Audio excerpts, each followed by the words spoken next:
دیکھیے خوش آمدید، اور دیکھتے ہی دیکھتے ماہ مبارک کے دن تیزی سے گزر رہے ہیں۔ 16 رمضان ہو گیا، نصف رمضان گزر چکا، کئی ممالک میں جہاں نشریات آپ دیکھ رہے ہیں وہاں 17 رمضان، ایک اور جمعہ آ گیا ہے۔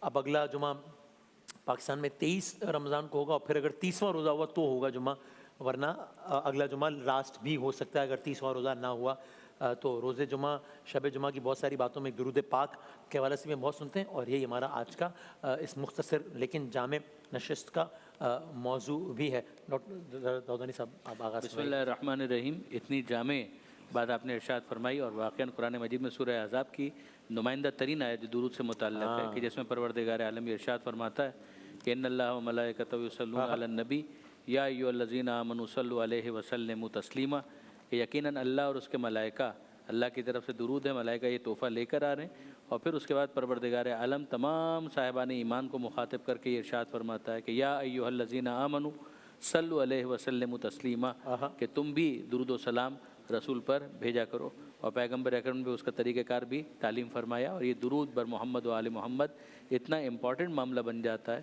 کہ اگر نماز میں یہ درود نہ پڑھا جائے تو نماز قبول نہیں ہے۔ امام شافعی کا تو بہت مشہور شعر ہے کہ جس میں انہوں نے آل محمد کو مخاطب کر کے یہ کہا کہ من لم یصلی علیکم لا صلاۃ اللہ، کہ اگر کوئی تم پر درود نہ بھیجے، کوئی آپ پر درود نہ بھیجے تو اس کی نماز نہیں ہے، تو اسے فرض قرار دیا گیا نماز کے اندر۔ اور اسی طریقے سے آپ دیکھیں دعا کے آداب میں یہ کہا گیا کہ انسان اپنی دعاؤں کو اس طرح سے ترتیب دے کہ آغاز میں بھی درود پڑھے اور اختتام پر بھی درود پڑھے، اس لیے کہ دو مقبول دعاؤں کے درمیان اگر اپنی دعا خدا کی بارگاہ میں رکھیں تو پروردگار عالم کی سخاوت اور نظر کرم سے بعید ہے کہ وہ پہلی اور آخری دعا قبول کرے اور درمیان کی دعا کو رد کر دے۔ کیا کہنا ہے، کیا کہنا ہے سبحان قبلہ۔ بسم اللہ الرحمن الرحیم۔ طبرانی شریف کی روایت ہے من صلی علیہ 100 مرہ، جو 100 مرتبہ درود پاک میرے پہ پڑھتا ہے اللہ تعالیٰ اس کی پیشانی پہ لکھ دیتے ہیں کتب اللہ بین عینیہ براءۃ من النار وبراءۃ من النفاق واسکنہ اللہ یوم القیامۃ مع الشہداء، کہ اللہ نے تمہیں منافقت سے بری فرما دیا، اللہ نے تمہیں جہنم سے بری فرما دیا، اور کل قیامت میں شہداء کے ساتھ اللہ تیرا حشر کرے گا۔ فرمایا اس وقت تک دعائیں اور ساری عبادتیں رکی رہتی ہیں، ان دعاءکم محجوب حتی تصلوا علی النبی، جب تک اللہ کے محبوب پہ درود و سلام نہ بھیج دیا جائے۔ اور یہاں تک ایک روایت میں فرمایا کہ دنیا اور آخرت کی عافیتوں کے در کھلوانا چاہتے ہو، من صلی علیہ مرتن فتح اللہ لہ باب العافیہ، اللہ عافیت کے، سہولتوں کے، رحمتوں کے در کھول دیتا ہے جو ایک مرتبہ درود پاک پڑھتا ہے۔ اور اس سے بڑی کیا فضیلت ہوگی کہ آقا کریم علیہ السلام نے فرمایا ان من اقربکم الی مجلسا یوم القیامہ احاسنکم اخلاقا، اور دوسری روایت میں فرمایا اکثرکم علیہ صلاۃ، دو چیزوں کی وجہ سے سب سے زیادہ لوگ میرے قریب ہوں گے، ایک جو درود پاک کثرت سے پڑھتے ہوں، اور دوسرا جن کے اخلاق اچھے ہوں۔ کیا کہنے، کیا کہنے قبلہ مفتی عامر صاحب۔ بسم اللہ الرحمن الرحیم۔ بلا شبہ درود پاک کے جو فضائل قرآن و حدیث کی روشنی میں بیان کیے گئے، حضور علیہ السلام سے قرب کا ذریعہ بھی، اللہ کی رحمتوں کے حصول کا ذریعہ بھی، گناہوں کی بخشش و مغفرت کا ذریعہ بھی درود پاک ہے، نو ڈاؤٹ، اس میں کوئی نہیں۔ لیکن ہم جب درود پڑھتے ہیں تو ہمارا درود پڑھنا نبی کریم صلی اللہ علیہ وسلم پر اس حیثیت سے بھی ہے کہ ہم حضور علیہ السلام سے ایز اے امتی جب کنیکٹ ہوتے ہیں تو اس کے لیے جو سب سے مین سورس ہے وہ درود پاک ہے، کہ ایک امتی اپنے نبی کو کیا پریزنٹ کرتا ہے، کیا پیش کرتا ہے اور کیوں کرتا ہے، ہم کیوں درود پڑھتے ہیں، اس کی ساری فضیلتیں اپنی جگہ پر ہیں۔ لیکن وہ ہستی کے جنہوں نے ہمیں اسلام کی نعمت عطا کی، وہ ہستی کے جنہوں نے ہمیں اسلام کی ایمان کی دولت عطا کی، جنہوں نے ہم تک پہنچانے کے لیے جو تکلیفیں اٹھائیں، تبلیغ کی، اور ایک اتنا بڑا منصب نبوت کا اور فریضہ نبوت کا بخوبی انہوں نے انجام دیا، تو اس لیے اللہ نے بھی فرمایا کہ میں بھی درود پڑھتا ہوں، پوری امت پر ان کا تم پر احسان ہے، تم بھی درود پڑھو۔ اور پھر سب سے بڑھ کر یہ ہے کہ نبی کریم علیہ السلام خود فرمائیں کہ مجھ پہ درود پڑھو گے یہ فائدہ، مجھ پہ درود پڑھو گے یہ فائدہ، یعنی آپ ہمارے درود کے محتاج نہیں ہیں حضور علیہ السلام۔ اللہ نے آپ کو رفعتیں، عظمتیں اور بلندیاں عطا کی ہے، لیکن جب حضور فرما رہے ہیں تو اس کا مطلب یہ ہے کہ اس کے اندر خود ہمارا امتی کا ہی فائدہ موجود ہے۔ اسی لیے بزرگوں نے لکھا، مولانا روم نے لکھا، مولانا جامی نے لکھا، سب نے لکھا کہ حضور علیہ السلام پر درود پڑھے بغیر روحانیت کے دروازے کھل ہی نہیں سکتے ہیں، یعنی روحانی ترقی، روحانی توانائی، روحانی بالغگی کے لیے درود شریف شرط ہے، اس کے بغیر نہیں کھل سکتا۔ کیا کہنا اللہ. بسم اللہ الرحمن الرحیم صلی اللہ علیہ وعلی آلہ واصحابہ وبارک وسلم. تینوں بزرگوں نے بڑی پیاری باتیں ارشاد سبحان فرمائی اللہ سبحان اللہ. کیا اور کہنا. آج جمعۃ المبارک کا دن ہے. حضور نبی کریم علیہ السلام نے فرمایا کہ جو جمعے کے دن مجھ پر 80 مرتبہ اور ایک روایت میں کہ 100 مرتبہ درود پاک پڑھتا ہے اللہ تعالیٰ اس کے گناہوں کی بخشش فرما دیتا ہے. اور جس طرح قبلہ مفتی صاحب نے فرمایا کہ درود پاک حضور نبی کریم علیہ السلام سے جو تعلق ہے ہمارا اور اس تعلق کو مضبوط کرنے کا بہترین ذریعوں میں سے ایک ذریعہ ہے. فرمایا کہ جو درود کا راستہ درود پڑھنا بھول گیا تو وہ جنت کا راستہ بھول گیا. ابی بن کعب کہتے ہیں کہ میں نے عرض کی یا رسول اللہ میں فرائض واجبات کے علاوہ اگر 1/4 درود پاک پڑھ لوں باقی اور وظائف کر لوں. فرمایا بڑھا لو تو اچھا ہے. کرتے کرتے عرض کی یا رسول اللہ میں فرائض واجبات کے علاوہ کچھ اور نہ کروں اور میں یہ درود پاک پڑھتا رہوں تو میرے آقا علیہ السلام نے فرمایا کہ اگر ایسا کر لیا تو اللہ تعالیٰ تجھے ہر کام میں کفایت فرمائے گا اور تیرے گناہوں کی بخشش ہو جائے گی.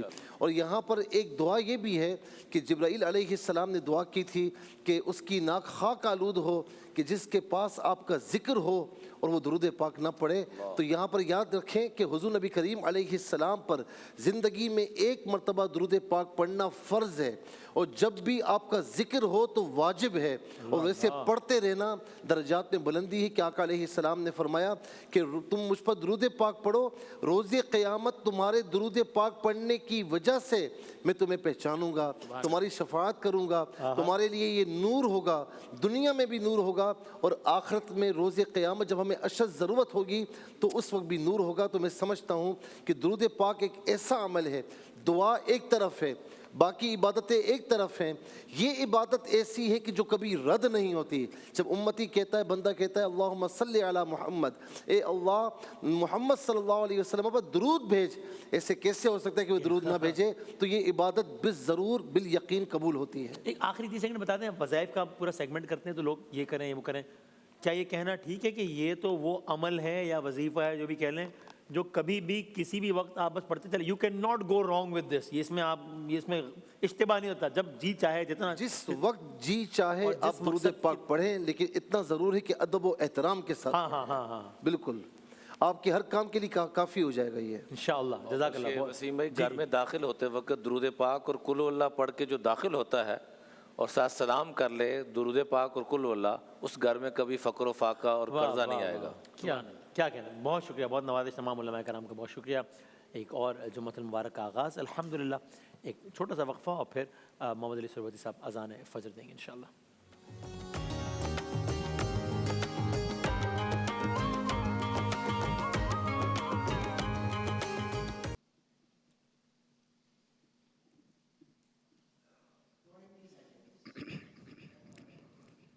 اللهم صل على سيدنا محمد عدد ما في علم النادي علي مدر العجائب تجدون لك في النوائب كلهم ومن سينجلي بعظمتك يا الله بك يا رسول الله بولايتك يا علي يا علي مداتك لمداتك نزبات غم أزاد نديز من شاتم يقص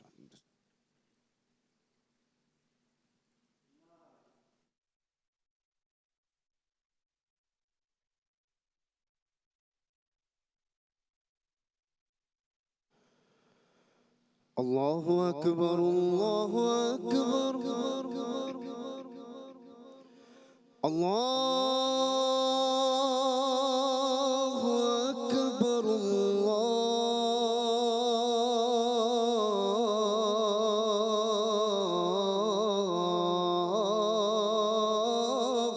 أكبر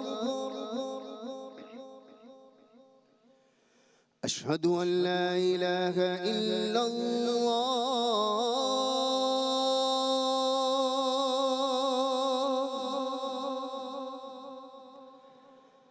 أشهد أن لا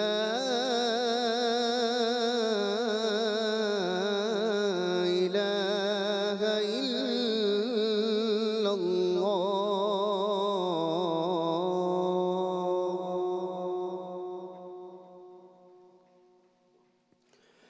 أشهد أن محمدًا رسول الله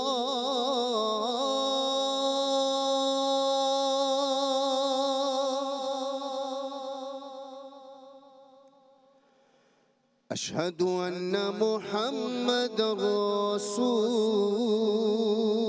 الله.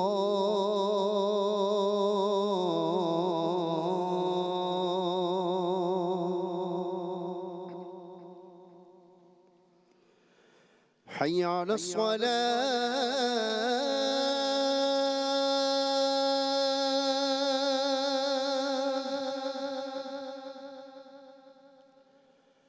حي على الصلاة.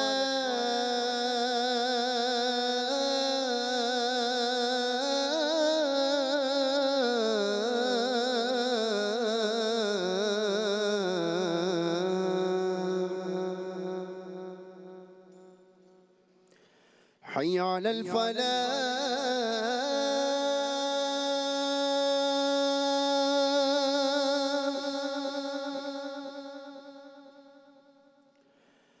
حي على الفلاح.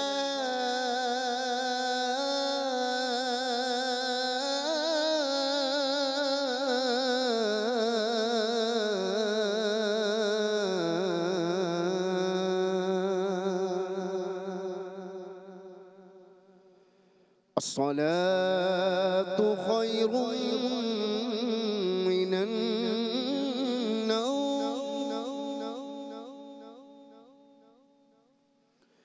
الصلاة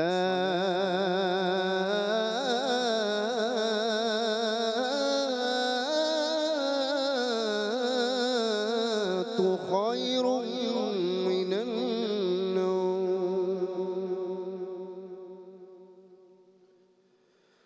الله أكبر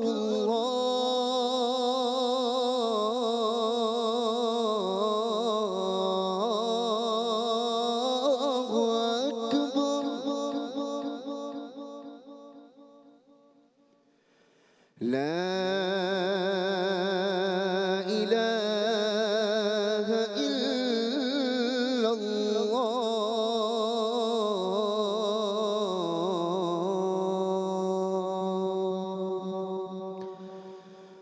اللهم رب هذه الدعوة التامة والصلاة القائمة آت سيدنا محمد الوسيلة والفضيلة والدرجة الرفيعة وابعثه مقاما محمودا الذي وعده وارزقنا شفاعته يوم القيامة إنك لا تخلف الميعاد برحمتك يا أرحم الراحمين.